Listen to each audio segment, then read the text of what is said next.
G'day.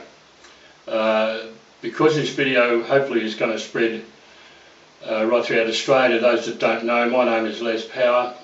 I'm the founder of the willofaustralians.com.au, and it breaks my heart to have to tell you that I believe that Australia is being pushed towards the edge, if I can use this analogy, horrible though it may be, towards the edge of a giant toilet bowl.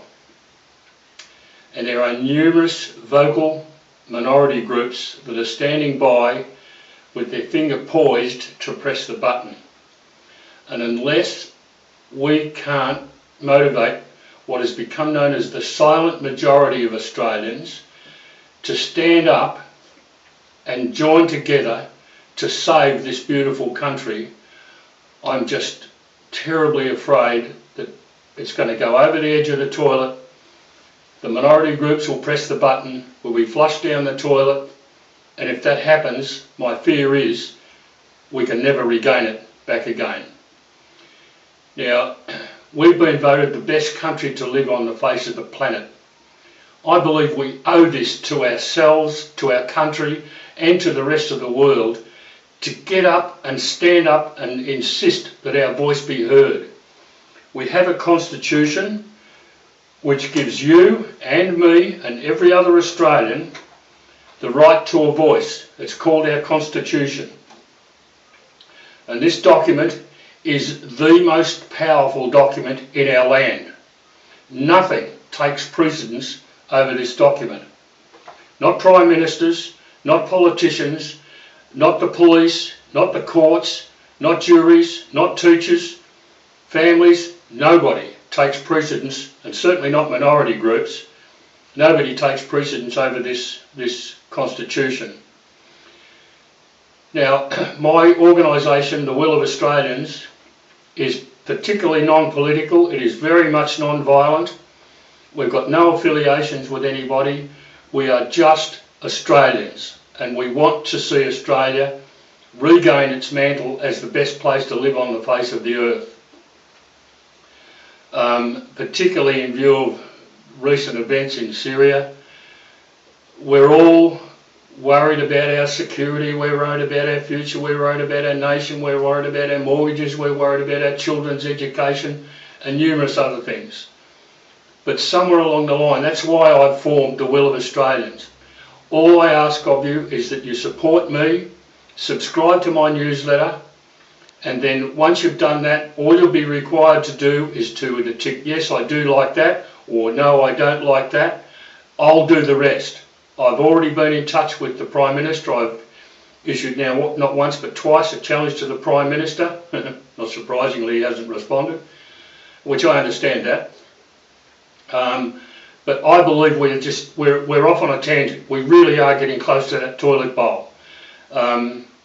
The four things that I've deemed in my wisdom after 3 years of intensive research from around the world and here in Australia, the four things that I've deemed are essential that they be addressed and resolved urgently in the best interests of the majority of Australians. One is we need to motivate our politicians to stop selling the assets of the Australian people.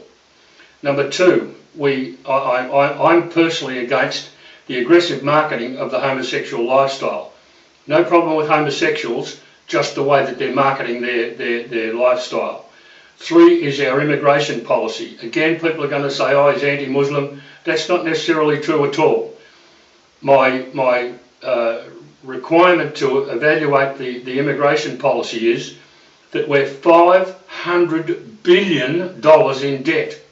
$500 billion. 10 years ago we were debt free. We owed nobody nothing.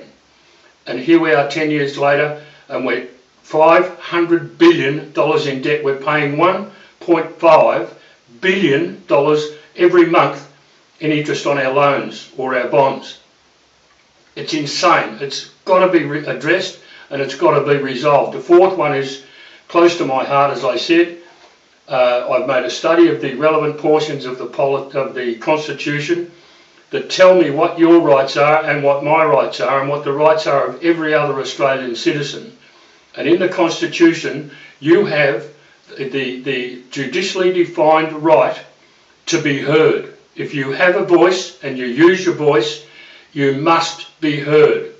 And if enough of us make the same decision, and that's related to the politicians, and it's got to be done in a certain way, which I hope to have your support, and I'll do it for you.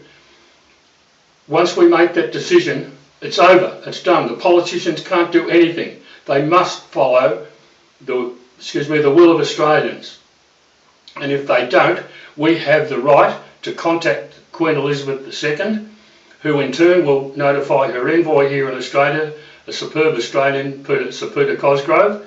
And Sir Peter Cosgrove has the right, and will, I hope, I'm sure he will, I can't speak for Sir Peter, you know that, but Sir Peter will tell the politicians of the day, this is what you will do in line with the will of the Australian people. That's it. Now, this is a crisis situation. If you want to know more, if you go to Google and type in the will of Australians, I mean, it changes around, but I'm on the front page of Google. If you go to YouTube and type in the will of Australians, we're number 1 globally on YouTube. I believe, in fact, we're number 1, 2, 3 and 4, if I see it rightly. Bearing in mind that all changes around pretty regularly. But you can find out more. But I urge you, please consider to subscribing to my newsletter. If you go to the website, you'll see the newsletter tab. Please have a look. There's plenty of information there about me, about my thoughts and views. Look around as much as you care to do, and I urge you, please, to subscribe to the newsletter. Let me know what you think, and I will take it from there. I truly believe that we are in crisis, and in a very short period of time, an amazingly, horrifyingly short period of time, Australians will say one of two things. They will either say, God bless Australia, and if we can't get this together, I believe they will say, God help Australia. I hope it's God bless Australia, because I love my country and I love my fellow Australians. All the best for now. I wish you the best of luck. Bye-bye.